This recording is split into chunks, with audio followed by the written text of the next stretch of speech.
we're going to talk about service animals and their jobs and everything in between. So first off, do you know anything about service animals? If not, you're going to learn. Okay, next slide. What kind of animals? So service animals are predominantly dogs, according to the ADA, which is usually where they get their certification, where they can be on planes and just help people get their vests and all that. It's the dogs of any breed and any size can be trained. So you can have a Chihuahua be a service dog, as long as it's a dog that can be trained and understand. It's usually people in wheelchairs that have depression, PTSD, or epilepsy. There's some leeways. It just depends if your doctor thinks you need someone always constantly with you. That can also be a dog. Okay, rules of service dogs. Okay. The rules of service dogs is they do not, emotional support animals do not need training, but they also are not considered service dogs. Another thing about them is that they can obviously not be a dog. They can be pigs, they can be horses.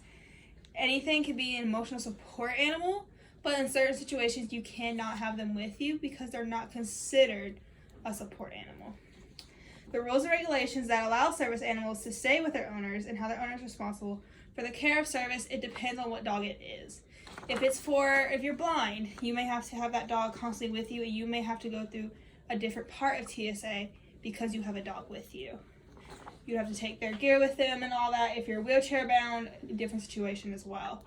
It all depends. If you have PTSD, usually they'll let the dog be with you, and you can have them under your seat with you and all that, just to make sure in case anything happens, your dog is with you. But in certain circumstances, they will put a dog in a crate, depending on size and stuff like that, and you cannot have the dog with you on the plane. Most restaurants and places will let you just have the dog with you, and it's no issue. Here's a horse that's a service animal, literally on the plane, all wrapped up and pretty. Okay, what is their job? For hearing dogs, they help their deaf owners with doorbells and basically everything that you don't appreciate with being hearing. So like a random noise goes off, the dog will like alert you like, hey, something went over here.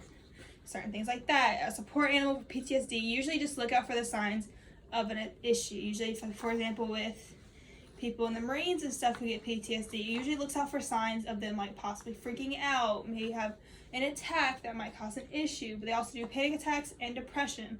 So for some people who just have issues, who can't take care of themselves, the dog will sometimes encourage them like, hey, let's go to the bathroom, or like, hey, let's go do something, just to get them out and moving to make sure they're doing okay.